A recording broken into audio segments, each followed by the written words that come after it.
So I think it's important for you to understand a little bit more about Cirrus and how we've been representing tenants and how we've been helping the dental community for over 25 years now. So we're a healthcare and dental specialist tenant representation firm.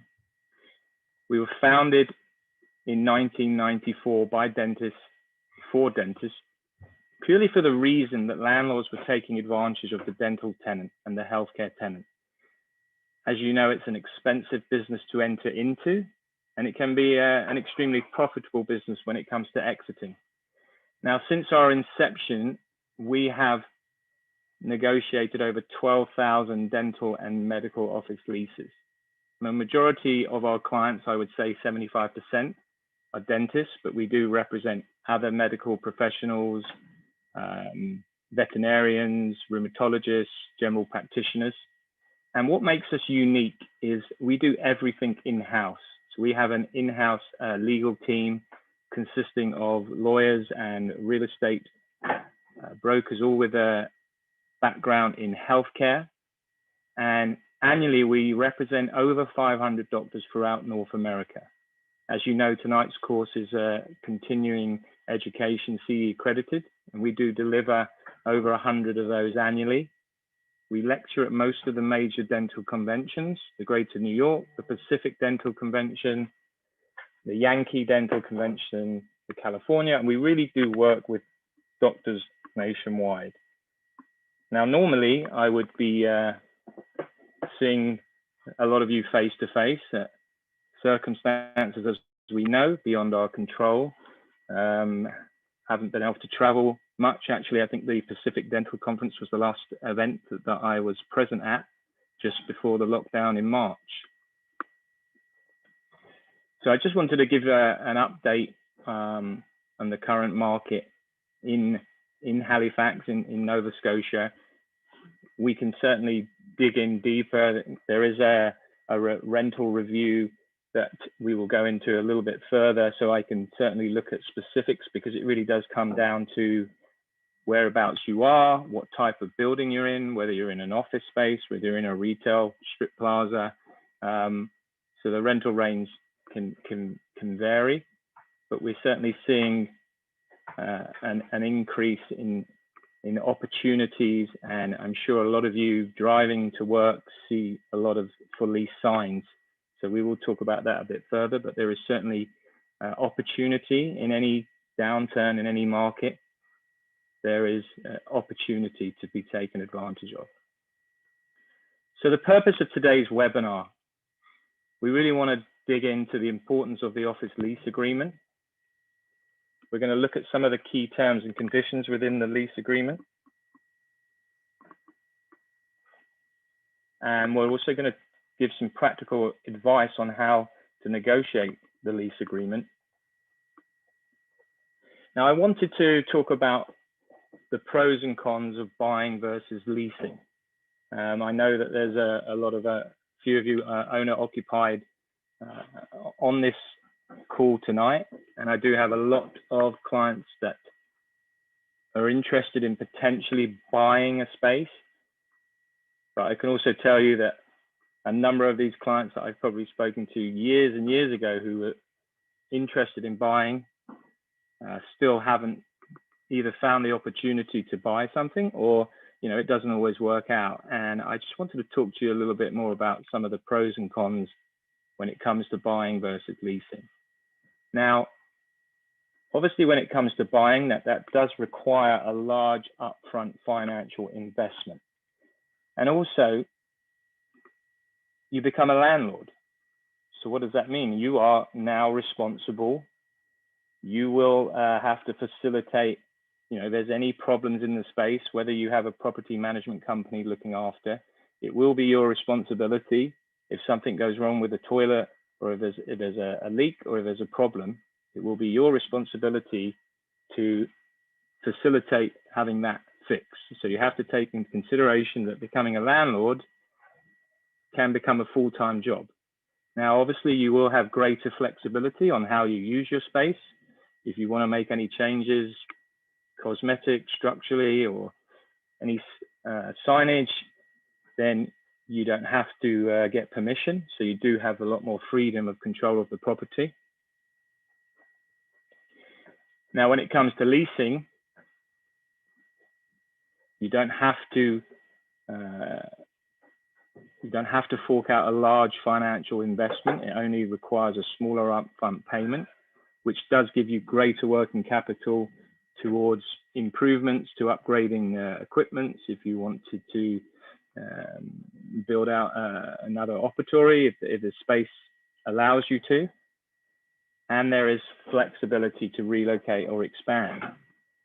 And many times when people buy their own space at the time, demographically, they could be in a good location, but we've worked with a number of clients who bought a practice, and then that area, for whatever reason, becomes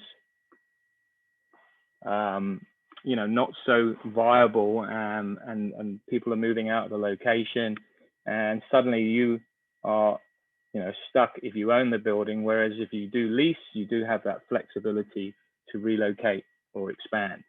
I think that the common denominator in both of these is the dental office lease. The important thing for you to understand is, even if you are an owner occupier, even if you own the building, it's still extremely important that you have a lease in place to separate the practice from the building, to make sure that you separate the two holding companies and any liabilities. And in the future, if you do decide to keep the real estate and you want to sell the practice, any buyer is going to need a lease that's at least 3 to 5 years of history of rent when it comes to buying that practice. So it's still extremely important to have a lease in place, even if you own your own building. Now, what is a lease? Now, this is one of the questions that I ask at all my seminars. Now, obviously, I normally get a little bit of feedback when I'm face to face, but what is a lease?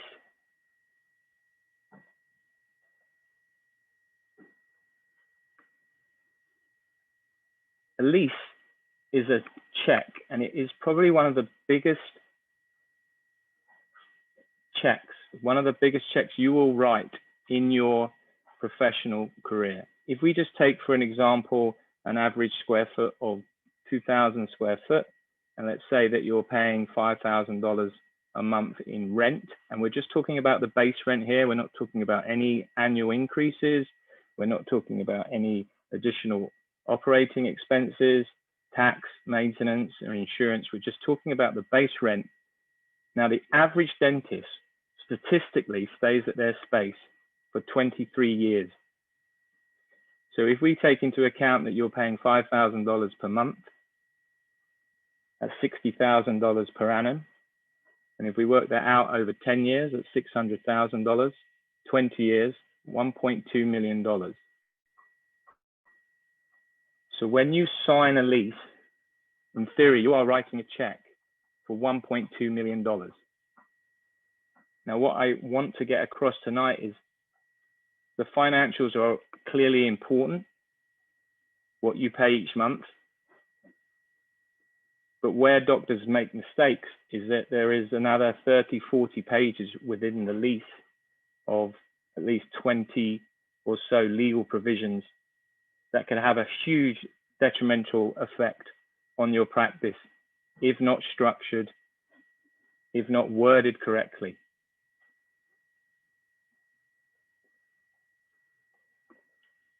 So why is the lease so important?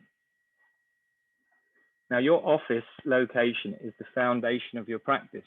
If you drove to your office this morning and you picked up your usual Tim Horton or Starbucks coffee, whatever you prefer, if you parked outside your space and as you were approaching, there was an eviction notice saying that you had 30 days and you had to be out of your location. Now, what would you do?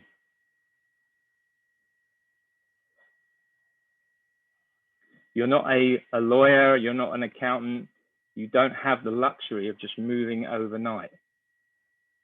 As we've said, and it's extremely expensive business to enter into. the investment cost to build out can be anywhere from $150 to $200 per square foot. So you're looking at around $400,000 just to build out a practice, and that doesn't even include any equipment.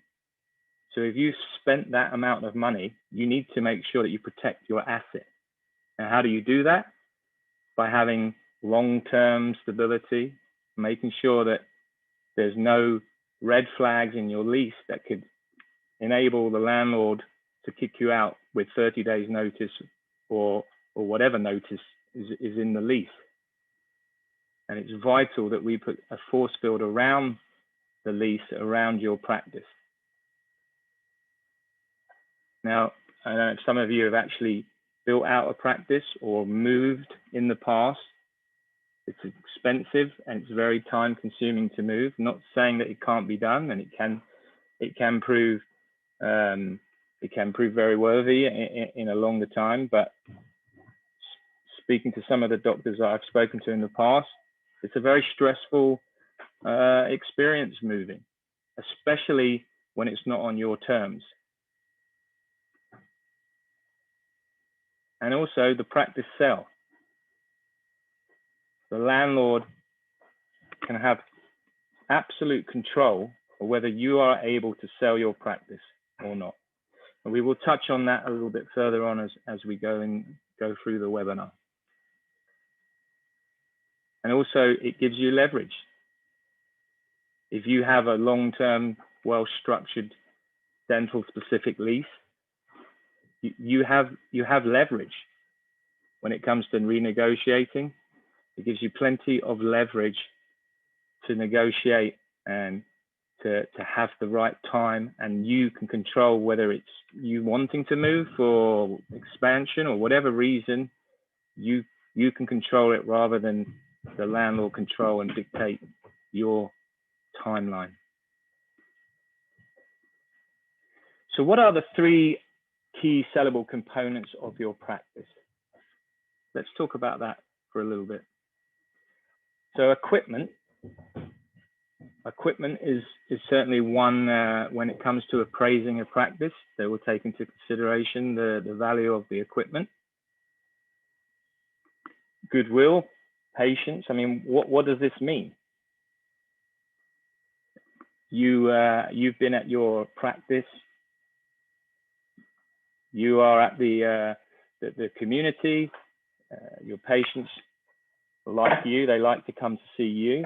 You have a reputation. But how do you evaluate on buying the space? What does it come down to? It comes down to the lease. Now, the lease can impact 100% of the sale. If you've had the equipment or any goodwill valued, if you can't assign the lease to a prospective buyer, then what is your practice worth?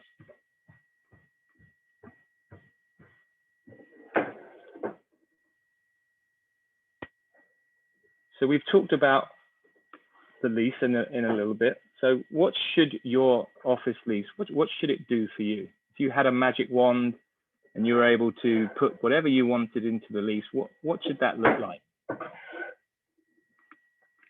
So it should provide fair and affordable financial terms. So what do I mean by that? So it's not just about the rent, as I said earlier, when it comes to the financials. There's the rent escalation. How much does the rent increase each year? Is there any tenant improvement allowance? Is there a fixturing period of free rent if you're building out a practice? When it comes to your operating costs and additional expenses, how much control does the landlord, how much can he pass on to you? I was working with a doctor and he had a great relationship with the landlord, and the landlord was retiring and he gave the building to his two sons. And then the first thing they did when they got in was they slapped my client with a $30,000 operating expense.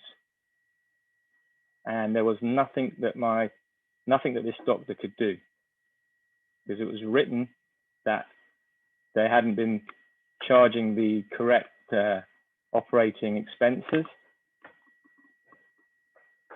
So we want to make sure that anything that you actually are paying for, one, that you know what you're paying for, and two, if the landlord's going to make some changes to the building, he's going to put some new roof or remodernize the car park, etc.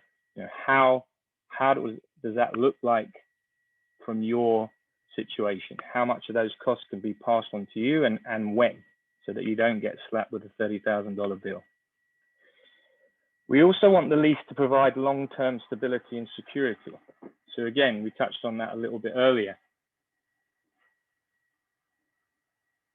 If you've spent a lot of money on your practice and you've invested a lot of money, you want to make sure that you have a long-term lease and that you can't be kicked out. We recommend normally when you're starting or renewing a practice, a 10-year term with 2 5-year options, transferable options, to provide you with the security and the long-term stability that you need. We also want to minimize risk and exposure. Now, many of you would have signed a personal guarantee when you first took over a practice or built out a practice. Again, this is quite common. The landlord doesn't know you, doesn't know much about your credit history, and they want you to provide a personal guarantee to limit their liabilities. But what we don't want is for you to have a personal guarantee on the lease for the duration of your working career. I reviewed a lease recently with a doctor in Bedford, and he was coming up to transition, and he still had a personal guarantee in the lease. And when I asked the doctor, have you always paid your rent? You've been a good tenant? He said, yeah, I've never missed a payment. So I asked, well, why are you still providing a personal guarantee? And he didn't have an answer. Now, the landlord's not going to want to remove the personal guarantee if he can keep that for as long as he wants, as long as he can. But from our perspective, from a tenant representation, if you've been proved that you're a good tenant, you do not want to have the personal guarantee for that duration. At least limit it to a monetary value or a time value, whereby once you prove that you're a good tenant, you no longer require the personal guarantee. So we want to minimize risk and exposure. And we also want to maximize your flexibility. So what does that mean? We want to make sure that there's a right of first refusal. If you are leasing your space and the building, the space next door becomes available to rent, you want to have the first right of refusal. If you are at capacity and the space next door becomes available for you to expand in, the last thing you want to do is see somebody else move in next door and you know nothing about. This also coincides with the potential if the building is being sold. Some cases, not all places are they going to sell the building to you, but in certain cases, you want to have a right of first refusal when it comes to the landlord if they're selling the building or selling the property, that you get notice that, or you get a certain time period whereby you can match an offer from a buyer. So all these things can maximize your flexibility in the lease. And then again, we want to enhance your ability to eventually sell your practice. So we'll talk about that in a little bit more detail when we go through some of the actual practical points of the lease a little bit further. So what's in your lease? So this is a lease. This is a provision, an option to renew provision, which is found in 90% of leases. This is one provision. Now we're just going to touch on this briefly. But if you can see from the highlighted where it says, provided that Dr. Joe Black shall remain as tenant. Now, what does this mean? This means that if you were given an option in your lease to extend it or exercise your option, because the doctor's name is capitalized, it means that it's personal to the tenant, and means that the option is only valid for the current Dr. Joe Black, for example, as long as he remains as a tenant. Now, I was speaking to a doctor recently who's looking to sell his practice, and he told me that he had 12 years of term remaining and he wasn't worried. And when I reviewed his lease, it actually turned out that he had 2 years left remaining and he had 2 5-year options. So he thought that he had 12 years remaining, but those options were personal to him. And when the landlord gave the options, he gave them to him and he didn't give them to anybody else. So when the tenant was looking to sell his practice, the landlord said, well, I'm sorry, if the new buyer wants some options, then he's going to have to renegotiate with me and the rents are going to go up. So it's just that one line could cause a problem when it comes to selling the practice. Now, there are a number of other red flags on this one provision. Just for example. So it's really important that these provisions are structured correctly. Now, I want to talk about the assignment provision. Again, this is found in 75% of dental leases. This really defines and gives permission and enables you to transfer the lease to a prospective buyer, normally in conjunction with the acquisition or sale of your practice. So if we look at this in a little bit more detail, first of all, you have to have received the consent of the landlord. So what does that mean? You could find a buyer, you could agree a price and everything, and then, you know, at the 25th hour, you need to just transfer the lease. So you approach your landlord and you ask for permission to assign the lease. Now, what can they do? So in this example, which is again found in 75% of dental leases, there were 3 options that the tenant was provided by the landlord. One was to approve the tenant's request to assign the lease or sublet the premises. 2 is to simply decline the request to assign the lease. And 3, just by asking for permission to assign the lease, the landlord could terminate the lease agreement upon an effective date on such proposed lease agreement assignment or sublet. So just by asking for permission, this termination clause within the lease could prevent you from selling your practice and the lease could be terminated.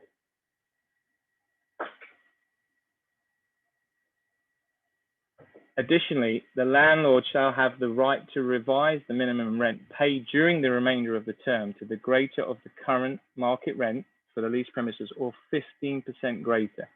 So again, if the landlord says and agrees to your request to assign or sublease the premises, the way that it's written here, he can increase rent for your prospective buyer by 15%. Now, I know if that was me who was buying the practice, my offer would decrease by 15% right there and then. Now, furthermore, should the tenant receive any form of cash goods or any consideration that is above the current base rents payable in any fiscal year, the landlord would be entitled to this consideration. So if we go back to my example, if you're paying $5,000 a month, $60,000 per annum, let's just say that you sell your practice for $500,000, the landlord is entitled to $440,000 of proceeds. Now, his argument would be, well, you've been at my location for 25 years. My location's helped build your practice without my location. Now, do you want to hand over any of your hard blood, sweat, and tears that you've worked hard for? Do you want the landlord to have any of this consideration? I don't think so. And then finally, again, this is just one provision. Finally, after you actually have got consent, the tenant shall not be released from its obligations under the lease and shall remain liable for any future failure of the tenant. So what does that mean? You actually agree to sell the practice, the new buyer comes in, and 2 years down the line, he's taken on too much debt and he goes bankrupt. The landlord can still come after you when you've retired. So you really are on the hook. And here, there is not even any time limit. There's nothing. You are on the hook. You could be retired. You could be enjoying your retirement. The last thing you want to do is get a call from the landlord and you have to go back and start practicing again. So this is an extremely important provision. This is just an example of 2 provisions that I've talked about tonight that can be a huge liability and leave a lot of money on the table if not structured correctly. What other critical business clauses can impact the lease?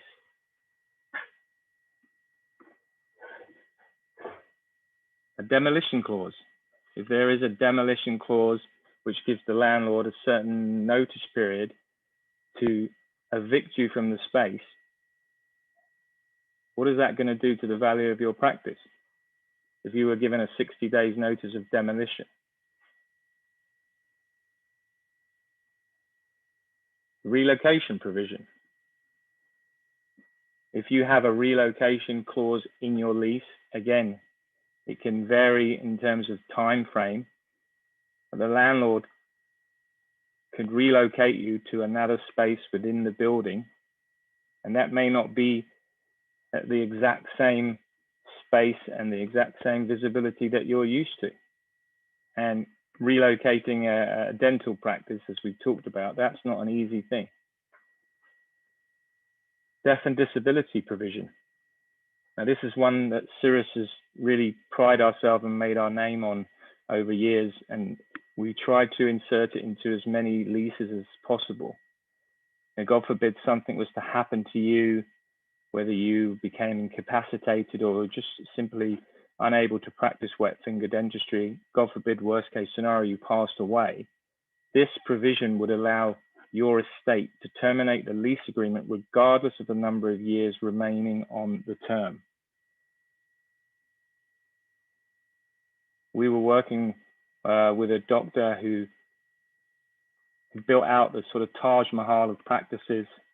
He spent over $1 million, and just before he had got possession of the keys, unfortunately, prior to commencement, the doctor had a massive heart attack and passed away.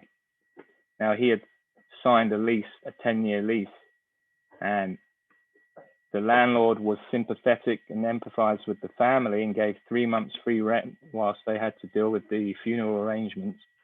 But after that, there was still 9.5 years left of rent that needed to be recovered. Now, fortunately, the spouse had some life insurance, but I'm sure at the time that life insurance was put in place wasn't for this reason. Now, that death and disability clause, if that was in the lease, that could have avoided her using the life insurance and enabling the estate to terminate the lease regardless of the number of years that were left remaining. So you can just see, like I said, how important and how many other provisions there are. I'm not going to go through all of these tonight because we do not have enough time, but we will certainly review your lease in more detail as we go on. I will explain. So this is one of the slides I like to include in my webinars. This is actually a slide that we got from the landlord side. Now, this is a tenant lease cycle. Now, we recommend engaging the landlord at least 2 years before expiring. Now, why do we do this? Well, one, as we've talked about, if for whatever reason there is a problem when it comes to renegotiating, or even if you want to expand or relocate, it can take a long time to find a space, to build out a new practice. So we want to have the conversation in this blue, in this blue area here. Now, a landlord's job is, you may reach out to them and they might not get back to you, or they'll delay and they'll delay. Now, they want to get you as close to the red as they can. Why do they want to do that? Because they know the closer you are to your option, to your expiry deadline, the less chance, one, that you are going to move because you won't have enough time, and two, the less leverage you have, even if you don't want to move. They know that you do not have the time. So it's important to start the conversation at least 2 years prior to expiry. Now, it doesn't mean that you have to commit or sign to a new lease, but you need to have an informed on all the information to make that sort of decision. What you don't want to be doing is scrambling, coming down 8 months, 6 months prior to the expiry, where you're forced to sign something, or otherwise you're going to have no practice. So it's really vital that you know the critical dates in your lease, when they expire, how much notice you have to give if you have options to exercise, because if you miss any option deadline, they will become null and void automatically.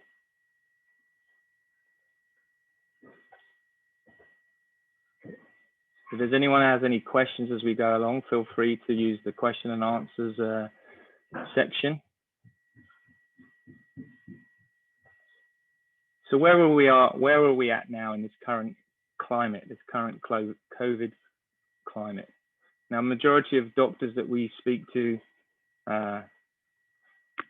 in Atlantic Canada, fortunately, some of them have had really busy months straight after lockdowns. Some have had some of the best months that they've had in years. Now that's starting to sort of peak, that's starting to sort of flatten out now. But majority of dentists that we speak to are up to sort of 80% pre-COVID levels. Some are actually back to 100% pre-COVID levels.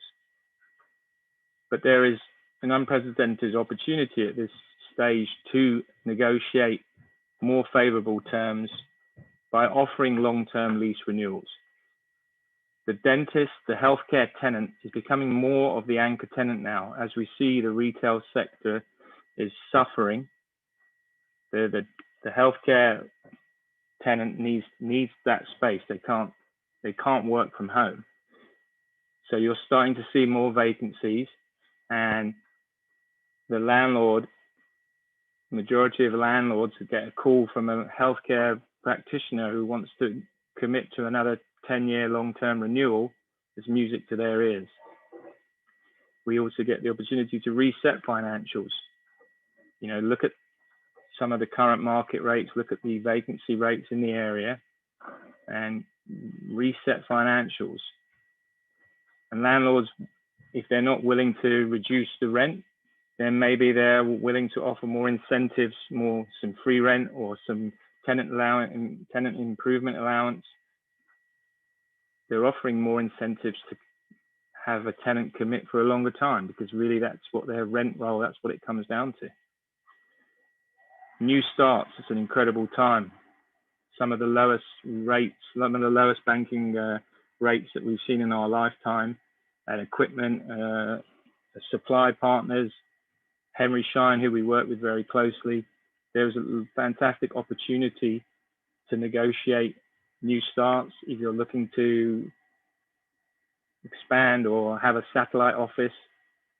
These are the times now, in these current conditions and climates, where we're seeing opportunities where spaces have become available that may never have been available before in high visibility retail plazas that you may wanted to be in. Now's an opportunity to explore that. And landlords are desperate to fill vacant spaces. So why is Cirrus, why are we so successful, and why have we been so successful? You see over 100 5-star Google reviews. A majority of clients have said it's the best money that they've ever spent on their practice. So here you'll just see how we work and how we've become successful in winning lease negotiations. So first we would gather all the information, gather all the documentation. We would identify your practice and your career goals just to make sure we're aligned with your future plans. We review the office lease for any liabilities and area of concerns. We look at some of the market research. We pay for a lot of third-party data, have all these vacancy and all the current rental rates and comparables in the market. And then we develop a strategy. And all these 5 stages we do before we've even picked up the phone to the landlord. Now, we're not looking to go in guns blazing. We don't want to upset relationships. In many cases, we actually improve the relationship between the tenant and landlord. We do appreciate that you need to work with these people for a longer period of time. But after we've done these 5 stages, then we would start the negotiation process, which could be 20 hours of back and forth of the economics, the financial economics we talked about, and then also all those provisions, the lease negotiations, the back and forth, redlining some of the provisions that we're looking to change, and we're educating the landlord.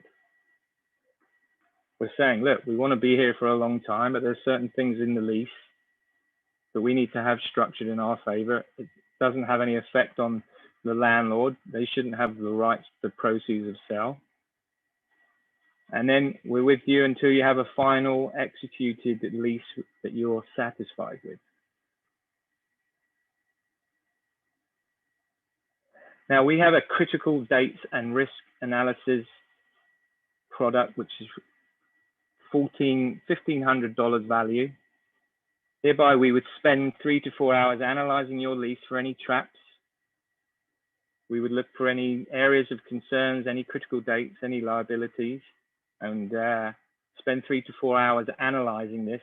And then we would come up with a treatment plan and how to negotiate effectively, a plan for your long-term future. Now, thanks to our wonderful sponsors at Henry Schein, those of you who have joined tonight's webinar, we're excited to tell you that we are able to offer this lease review as a complimentary lease review. Now, it's on a first come, first served basis. So I would advise you to send me a digital copy of your lease or anything pertaining to the lease. And then we would set up a call and go through some of my findings.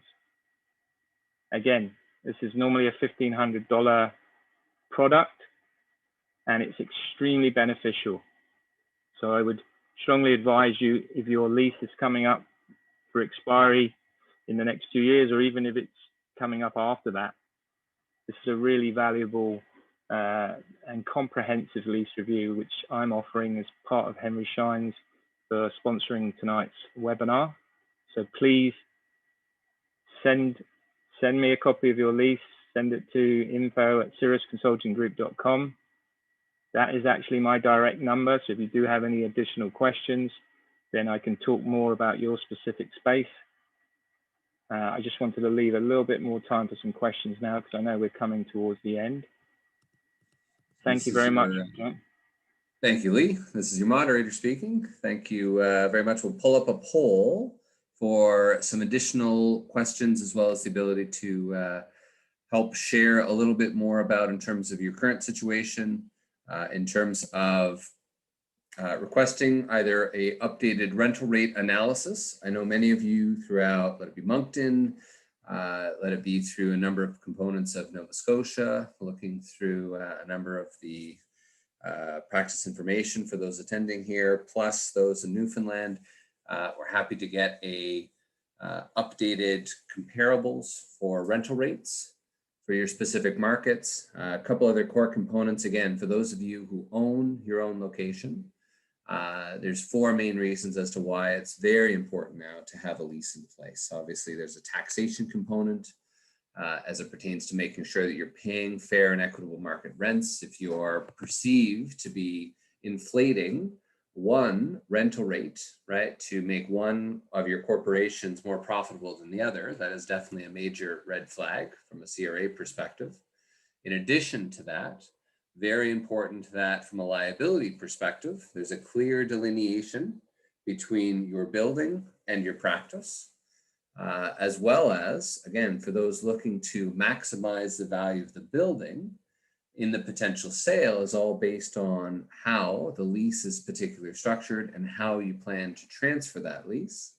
And then, of course, most importantly, for many of you contemplating transitioning that own your own building and want to keep that as retirement income, it can dramatically impact the value of your practice. And what I mean by that is, as Lee mentioned, as you're looking to sell or transfer and become a full-time landlord, the banks, as well as the practice brokers representing the buyer, will look very concerningly if the ink is still wet on the lease, and it's far easier to transfer the lease that you've had in place all the way through. So it's important that you have a landlord-friendly lease in place even while you're still a tenant. Again, I see a number of you have answered the current poll. I'll keep that open for another moment. In terms of where we're at, I see a number of you have requested the complimentary lease review and analysis. That's fantastic. And then again, as a core component, for those of you, again, that do own your own building, as well as the practice, you really want to take the time to think about how you want it to look post your transition. Heaven forbid anything were to happen to you.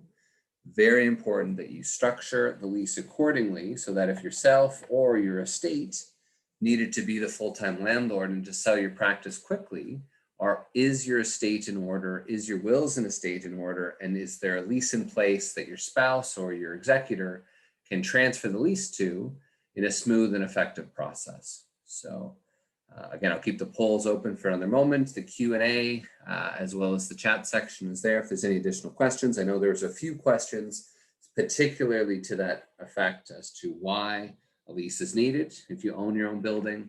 And more importantly, another question about the lease as it pertains to post-sale and becoming a landlord.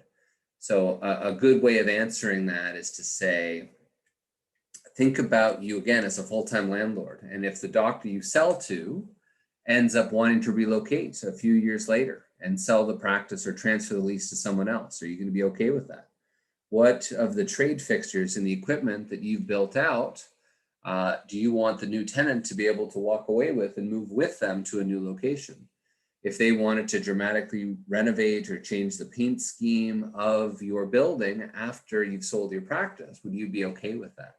So these are some of the core questions, again, that you want to be thinking about now, and especially with COVID, if you are to walk away from your practice or sell soon, right? Very important that we're ahead of the game. And again, making sure that no different than wills and estate, that the lease should also be structured in such a way to help protect you in those types of scenarios. Perfect. I'll leave the polls open for another 30 seconds here. And if there's any additional questions, let us know. If not, we'll certainly be in touch with any additional questions. Again, as a former St. Mary's alumni, we certainly appreciate everyone's time. Hopefully today has been beneficial and educational. To summarize, it is, again, an incredible time to be a dental tenant. The leverage and the opportunity now to get a better or improved lease, especially for many of you that are coming up for renewal, definitely is a great opportunity to think as that glass half full. So on that note, we appreciate everyone's time. I'll end the poll. Perfect. I will obviously encourage everyone from here to circle back. For those that did request, we'll circle back to schedule a time for the complimentary lease review. For those of you that missed out, we're happy to, at the end, there should be a direct link to fill out a web to lead form. And we appreciate everyone's time.